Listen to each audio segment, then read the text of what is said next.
Gum ഗുരുഭ്യോ നമഃ. ഓം gum ഗണപതേ നമഃ. ഓം ശം സരസ്വത്യേ നമഃ. ഓം ശ്രീരാമചന്ദ്രായ നമഃ. ഓംകാരപ്പൊരുളാം ജഗജ്ജനനി നിൻ പാദം സ്മരിച്ചന്വഹം ശങ്കാഹീനമുരച്ചിടാം സവിനയം സത്യം പരം ധീമഹി. കൂജന്തം രാമ രാമേതി മധുരം മധുരാക്ഷരം ആരുഹ്യ കവിതാശാഖാം വന്ദേ വാൽമീകി കോകിലം. രാമായ രാമഭദ്രായ രാമചന്ദ്രായ വേധസേ രഘുനാഥായ നാഥായ സീതായ പദേ നമഃ. മനോജവം മാരുതതുല്യവേഗം ജിതേന്ദ്രിയം ബുദ്ധിമതാം വരിഷ്ഠം വാതാത്മജം വാനരയൂഥമുച്യം ശ്രീരാമദൂതം മനസാ സ്മരാമി. സംസാരസാഗരേ മഗ്നം ദീനം മാം കരുണാനിധേ കർമ്മഗ്രാഹ്യഗൃഹീതാംഗം മാമുദ്ധര ഭവാർണവാത്. ജാനകീകാന്തസ്മരണം ജയ ജയ രാമ രാമ. അഥ വാൽമീകി രാമായണേ ദ്വിചത്വാരിംശः സർഗः. രാമസീതാവിഹാരः. സവിസൃജ്യ തതോ രാമ പുഷ്പകം ഹേമഭൂഷിതം പ്രവിവേശ മഹാബാഹുരശോകവനികാം തദാ. ചന്ദനാഗരുചൂതൈശ്ച തുംഗകാലയകൈരപി ദേവദാരു വനൈശ്ചാഭിസമന്താദുപശോഭിതം. ചമ്പകാശോകപുന്നാഗ മധുക പനസാസനൈഃ ശോഭിതാം പാരിജാതൈശ്ച ധൂമജ്വലനപ്രഭൈഃ. ലോദ്രനീപാർജുനൈർനാഗൈः സപ്തപർണാദിമുക്തകൈः മന്ദാരകദളീഗുल्मलताजालसमावृताम्. പ്രിയം ഗുഭിക്കദംബൈശ്ച തഥാ ച ബകുലൈരപി ജംബൂഭിർദാഡിമൈശ്ചൈവ കോവിദാരൈശ്ച ശോഭിതം. സർവദാ കുസുമൈരമ്യൈ സർവബദ്ധിതമനോരമൈഃ ദിവ്യഗന്ധരസോപേതൈസ്തരുണാങ്കുരപല്ലവൈഃ. തഥൈവ തരുഭിർദിവ്യൈः ശില്പിഭിः പരികൽപ്പിതൈः ചാരുപല്ലവപുഷ്പാഢ്യൈः മത്തഭ്രമരസങ്കുലൈः. കോകിലൈർഭൃംഗരാജൈശ്ച നാനാവർണൈശ്ച പക്ഷിഭിः ശോഭിതാം സദസശ്ചിത്രാം ചൂതവൃഷ്ടാവതംസകൈः. ശാതകുംഭനിഭा കേചിत् കേചിദഗ്നിശിഖോപമാः നീലാഞ്ജനനിഭാശ്ചാന്ये ഭ്രാന്തിതത്രത്യപാദപാः. സുരഭീണിജ പുഷ്പാണി മാല്യാനി വിവിധാനി ച ദീർഘികാ വിവിധാകാരാ പൂർണാ പരമവാണിനാ.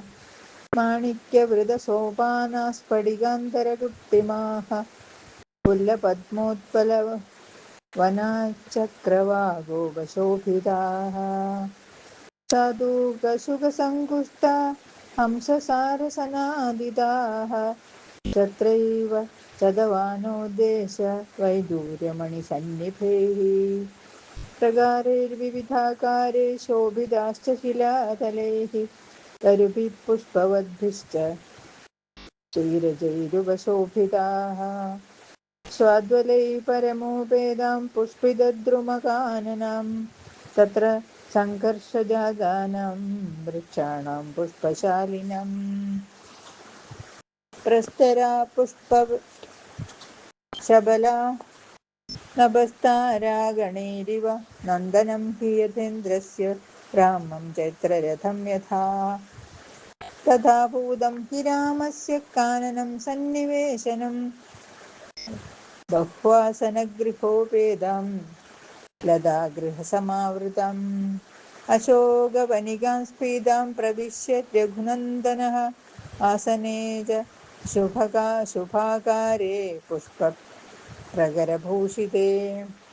कुदास्तरणसंविदे राम सन्निषसादः सीतामादाय हस्तेन मधुमैरेयगं शुचि. पाययामास काकुत्स्थशचीमिव पुरन्दरः मांसानि च सुमृष्टानि फलानि विविधानि च। रामस्याभ्यवहारार्थं किङ्करस्तूर्णमाहरन् उपान्यान् नृत्यंश्च राजानं नृत्तगीतविशारदाः बालाश्च रूपवत्यश्च स्त्रियः पानवशानुगाः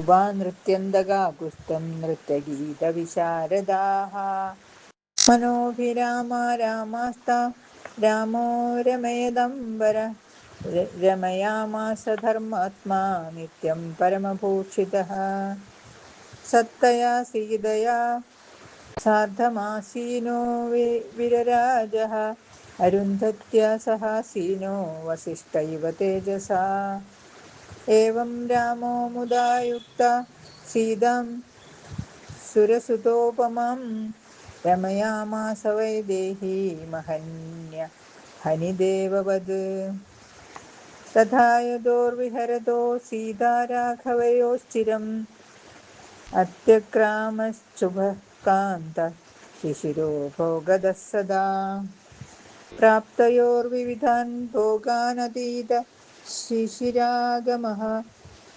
पूर्वाह्ने धर्मकार्याणि कृत्वा धर्मेण धर्मवित् शेषं दिवसभागार्थ मन्दपुरगतो भवद् सीताभिदेवकार्याणि कृत्वा पौर्वाणिकानि वै शुश्रूणामकरोत्पूजां सर्वासामविशेषदः अभ्यगच्छत्ततो रामं विचित्राभरणाम्बरा त्रिविष्टभे सहस्राक्षमुपविष्टं यथा शची दृष्ट्वा तु राघवपत्नीं कल्याणेन समन्वितं प्रहर्षमतुलं लेभे साधु सात्विदिच्छाम्ब्रवीद् अब्रवीच्च वरारोहं सीतां सुरसुतोपमाम् अपत्यलाभो वैदेही त्वयि मे समुपस्थितः किमिच्छसि वरारोहे कामः किं क्रियतां तव स्मितं कृत्वा तु वैदेही रामं वाक्यमथाब्रवीद् तपोवनानि पुण्यानि द्रष्टुमिच्छामि राघव गङ्गातीरोपविष्टानां ऋषीणामुग्रतेजसां फलमूलाशिनां देवपादमूलेषु वर्तितुम् एष मे परमः कामो यन्मूलफलमोजिनम् अप्येकरात्रं काकुष्ठनिवसेयं तपोवने तथेति च प्रतिज्ञातं रामेण क्लिष्टकर्मणा विस्रब्धा भव वैदेही शोकमिष्यस्य संशयम् एवमुक्त्वा तु काकुष्ठो मैथिलीजनकात्मजां मध्यगच्छान्तरं रामो निर्जगाम सुहृद्वृदः इत्यार्षे श्रीमद् रामायणे वाल्मीकिये आदिकाव्ये चतुर्विंशतिसहस्रिकायां संहितायाम् उत्तरकाण्डे रामसीताविहारो नाम द्विचत्वारिंशः सर्गः। हरे राम राम राम हरे हरे हरे कृष्ण कृष्ण कृष्ण हरे हरे हरे राम राम राम हरे हरे हरे कृष्ण कृष्ण कृष्ण हरे हरे। ओम श्री रामचंद्राय नमः।